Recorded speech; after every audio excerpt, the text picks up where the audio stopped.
Bonjour, je m'appelle Jeannette Drouin-Ouellette, je suis professeure agrégée à la Faculté de pharmacie de l'Université de Montréal.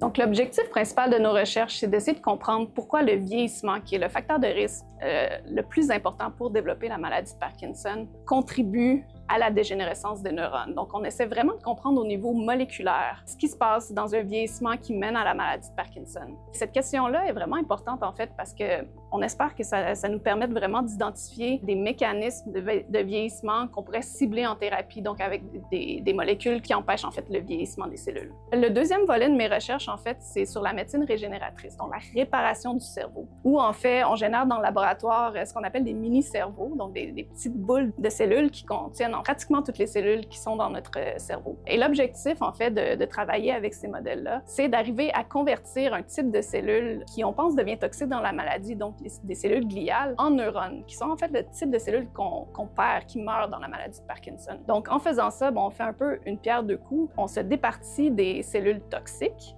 pour remplacer une population qui est dégénérée dans le cerveau, pour que les gens vivant avec le Parkinson potentiellement recouvrent leurs fonctions motrices perdues.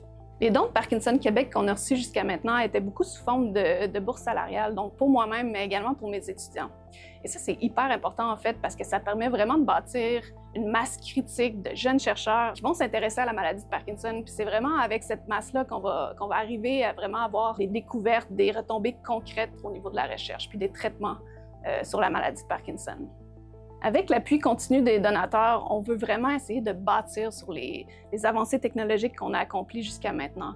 Donc vraiment pour s'en aller vers une thérapie anti-vieillissement qui serait spécifiquement pour la maladie de Parkinson, donc pour contrecarrer la maladie, empêcher son développement. Sachez en fait que votre contribution est vraiment cruciale. Donc en tant que chercheur, on peut avoir la meilleure idée du monde. Si on n'arrive pas à avoir un soutien financier pour la réaliser, nos idées se concrétiseront jamais en thérapie ou en bénéfice direct pour les gens atteints de la maladie de Parkinson.